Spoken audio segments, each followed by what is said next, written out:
Examine the history of Cold War interventions, and you inevitably hit a wall. International criminal courts were built to hold architects of state violence accountable, yet for operations spanning the mid-20th century, the mechanisms of justice have permanently stalled. The principles are deceased. Statutes of limitation have expired. Sovereign immunity remains absolute. We saw the limits of this system in Guatemala. In 1999, the United Nations documented the state's responsibility for acts of genocide against the Maya. In 2013, a national court convicted former dictator Efraín Ríos Montt. Within days, the highest court annulled that conviction. Even when a physical courtroom manages to secure a ruling, the resulting impunity erases the precedent. Because traditional criminal tribunals are structural dead ends, accountability requires a departure from the courtroom model. The alternative to a criminal trial is a rigorous, quantifiable documentary audit, the Atlas Ledger Framework. Functioning as a living Nuremberg model, this framework maps historical interventions across a two-part data ledger. The left column documents the overlap of private corporate financiers and public policy machinery. The right column calculates the statistical human cost through a mathematical model of developmental diversion. By combining these two ledgers, researchers turn historical speculation into a structurally sound, irrefutable data audit. We apply this framework first to the 1954 intervention in Guatemala, Operation PBS Success. The documentary record reveals a heavily financed corporate intervention operating under state cover. We initiate the ledger at United Fruit, connecting to John Foster Dulles, who negotiated their land deals before becoming Secretary of State. His brother Alan served on their board while heading the CIA, alongside UN ambassador and major shareholder Henry Cabot Lodge. This was John Foster Dulles, the primary diplomatic architect of the intervention. Alan Dulles, the intelligence architect who executed the coup.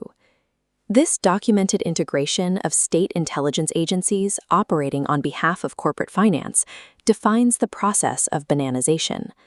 This state-corporate alliance manufactured public consent by engineering a communist threat narrative.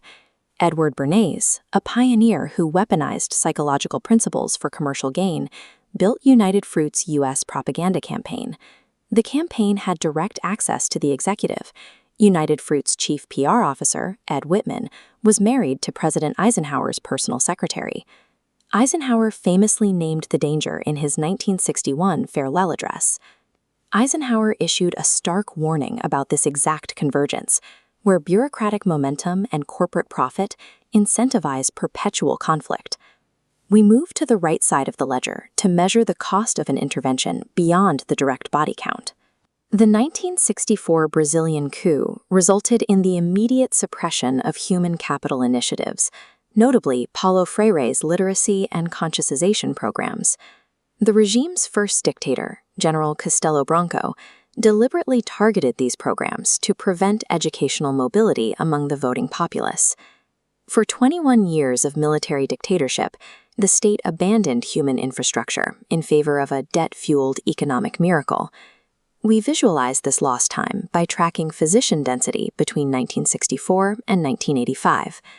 Plotting Brazil's trajectory against Cuba, who built their medical system from scratch simultaneously, reveals a stark disparity. Scaled to Brazil's current population, this divergence represents a shortfall of 1.3 million foregone physicians. This metric demonstrates how a coup physically diverts a country onto a lesser developmental track, rendering lost decades visible. A number this dramatic invites intense scrutiny. To make the framework bulletproof, we apply analytical guardrails. First, the Cuban benchmark is an aspirational ceiling. Their system relies on state exports and is currently facing a physician exodus. Second, Brazil's shortfall is multi-causal, involving internal geographic disparities and medical guild restrictions. The coup is a massive structural contributor, but it did not cause the entire deficit single-handedly. To establish a defensible claim, we compare Brazil's actual performance to its own pre-1964 trajectory. The gap is now a bracketed zone between a conservative floor and an aspirational upper ceiling.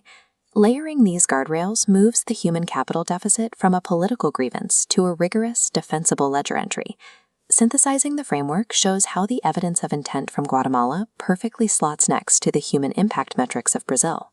The documented financial motives on the left are the direct structural cause of the statistical human deficit measured on the right. This completed integrated framework is the co-financing liability doctrine. This doctrine circumvents the physical limitations of the justice system, moving accountability from the courtroom into the immutable realm of data. When physical courts fail due to sovereign immunity, a mathematically sound documentary audit serves as the ultimate fail-safe. For human rights scholars, the framework provides a replicable, objective tool to audit any historical intervention. This living Nuremberg does not require a judge, a jurisdiction, or living defendants to function. By tracking the successors of corporate financiers and the architectures of propaganda, the chain of accountability remains unbroken. Measuring foregone statistical lives is the only way to honor the true generational scale of a disrupted nation. Even without a trial, history, when rigorously mapped and quantified, issues an irrefutable verdict of record.